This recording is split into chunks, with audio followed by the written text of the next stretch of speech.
En terminant maintenant, je demanderai à Antoine Groux de venir se joindre à moi, s'il vous plaît, parce que ça va être le moment de la matinée. Vous savez, c'est un moment dans l'histoire, on fait un pas en avant, je le mentionnais tout à l'heure, dans la démocratisation de la santé. Et vous me permettrez, pour magnifiquement clore cette matinée historique, de rendre hommage à un grand pionnier de la santé durable. Alors, Télésino, si on pouvait avoir la prochaine diapositive, s'il vous plaît. Monsieur Michel Clerc, cher Michel, c'est un honneur pour moi de te rendre hommage avec celui qui, l'individu plus jeune que moi, plus beau, plus brillant, qui m'a remplacé à Alliance Santé Québec.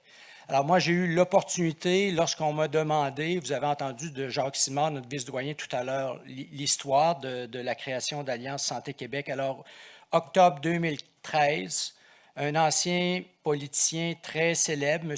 Michel Clerc, anime une activité de remue-ménage où 150 acteurs qui font des choses directement ou indirectement reliées à différentes dimensions de la santé sont interpellés au domaine Cataraqui. Et on connaissait Michel de réputation, mais là, je le vois à l'œuvre et je me dis, mon Dieu, quel grand homme. On est sorti de cette journée-là, Michel, avec un enthousiasme absolument débordant, une confiance qu'on aurait le potentiel de changer les choses. Et donc, par la suite, suite à une série d'ateliers, de réunions, on a travaillé finalement, essayé de se structurer, a été créé Alliance, cet organisme sans but lucratif, Alliance Santé Québec. Et M. Michel Clerc en a été le président du conseil d'administration. Et je dois vous dire que quand on connaît le parcours professionnel de Michel, je me sentais comme un petit garçon en culotte courte. Puis ça, il m'a entendu souvent lui dire ça quand j'étais en réunion avec lui. Alors, laissez-moi juste très, très rapidement, parce que le CV est très, très long, quand même mentionner quelques éléments, parce qu'il y a beaucoup de choses clés de sa feuille de route. Alors, imaginez, en 1976, à l'âge de 26 ans, celui-ci est élu comme député du Parti québécois dans la circonscription de Drummond. En 1979, imaginez, à 29 ans, il entre dans le cabinet de René Lévesque comme ministre du Revenu jusqu'en avril 1981, puis ministre des Transports jusqu'en 1984. Saviez-vous que la ceinture de sécurité, c'est lui? Rien de moins. Imaginez des milliers de vies qui ont été sauvées au Québec grâce à ce grand homme. Il devient par la suite président du Conseil du Trésor et ministre délégué à l'administration dans les cabinets Lévesque. Il sera également, dans le gouvernement Johnson, ministre de l'Énergie et des Ressources. Plus tard dans sa carrière, il sera sous-ministre du ministère des Ressources naturelles puis devient président-directeur général d'Hydro-Québec International.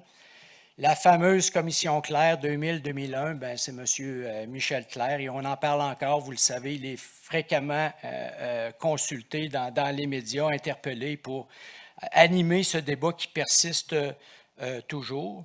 Et là, je saute des étapes pour faire vite, mais c'est cela. En 2013, donc, il a été un des fondateurs de cette organisation Alliance Santé Québec. J'ai eu le grand bonheur, privilège de travailler avec cet homme. Et enfin, en 2022, le gouvernement du Québec lui a décerné, à juste titre, le titre de chevalier de l'Ordre national du Québec, la plus haute distinction de l'État québécois. Mon cher Antoine, tu es plus musclé que moi, alors tiens ceci. Mon cher Michel, c'est un grand... Je suis ému, là. C'est un grand honneur, c'est un privilège. Daigne accepter ce modeste témoignage de notre immense gratitude et j'espère que ce qui se passe ce matin est pour toi une source de très grande fierté, avec notre immense reconnaissance. Merci, Michel.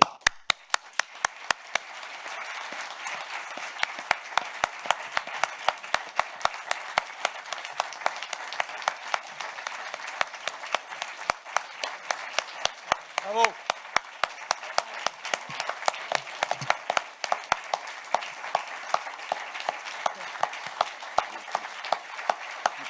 Oui.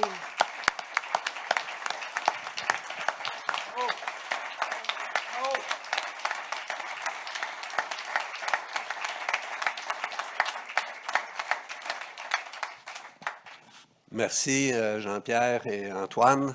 Alors c'est sûr que c'est très émouvant pour moi de me retrouver ici aujourd'hui. Alors je vais vous dire toute la gratitude, toute la fierté, tout le bonheur que me procure cette décision du scientifique en chef et de la direction du FRSQ, des fonds de recherche, du Fonds de recherche en santé du Québec. Vous savez, quand j'ai accepté de présider, ça a été d'abord une démarche qui a été voulue par Sophie Damour. À l'époque, elle était vice-rectrice à la recherche et j'oublie les autres titres. Ma première réaction avait été de décliner l'invitation parce que je présidais le comité sur la rémunération des juges, quelque chose qui était beaucoup plus, comment je dirais, terre à terre, et puis je manquais de temps dans mon travail. Et ma conjointe m'a simplement interpellé, son prénom c'est Judy, en me disant, Michel, tu ne penses pas qu'il y a beaucoup plus à faire dans l'avenir? Toi qui aimes concevoir des choses, puis essayer de construire l'avenir, en acceptant cette invitation de co-construire quelque chose que tu ne sais pas trop ça va être quoi, mais tu vas être entouré d'universitaires, de brillants chercheurs. Alors, j'ai dit à Sophie, j'accepte à la condition que ça débute le travail seulement au mois d'octobre plutôt qu'au mois de juin. Et donc, j'ai eu le plaisir de conduire les travaux préparatoires. Le projet d'Alliance Santé Québec, puis le projet de fédérateur de santé durable, il est né d'une démarche de consultation, dans le fond. Comment je dirais, ma principale observation que je voudrais vous partager aujourd'hui, et je le disais un peu tantôt par rapport à l'importance d'amener les communautés à s'animer, puis à ausculter ça, puis à les mobiliser, c'est que cette démarche-là, pour moi, c'est d'elle qu'est née la santé, le projet d'Alliance Santé Québec et de la fédération de force autour du concept de santé durable. Ben, moi, aujourd'hui, je me dis, quand le temps d'une idée est venu, elle peut naître, puis elle va naître de la volonté d'un grand nombre de personnes qui vont le sentir imperceptiblement. Puis en les mettant ensemble, tout à coup, le concept, il va se clarifier. Et c'est comme ça que l'idée de la santé durable, comme leitmotiv, comme mobilisation des forces vives de la recherche en santé, puis des forces vives de l'enseignement de l'Université Laval. Et j'étais tellement content d'entendre qu'il y avait aussi, je me souvenais qu'il y avait une initiative qui était prise au Saguenay-Lac-Saint-Jean dont Jean-Pierre m'avait parlé.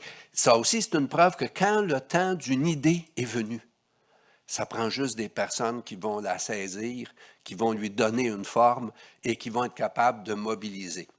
Puis aujourd'hui, ce qui m'émeut le plus, c'est de voir la qualité des personnes qui vont porter cette idée-là pour l'amener plus loin.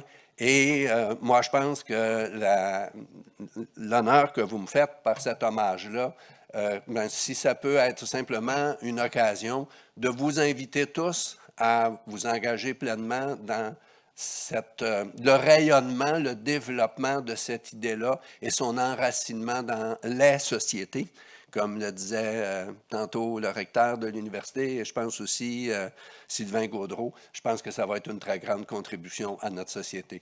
Je te remercie infiniment, Jean-Pierre, ça me touche vraiment. Merci à vous tous.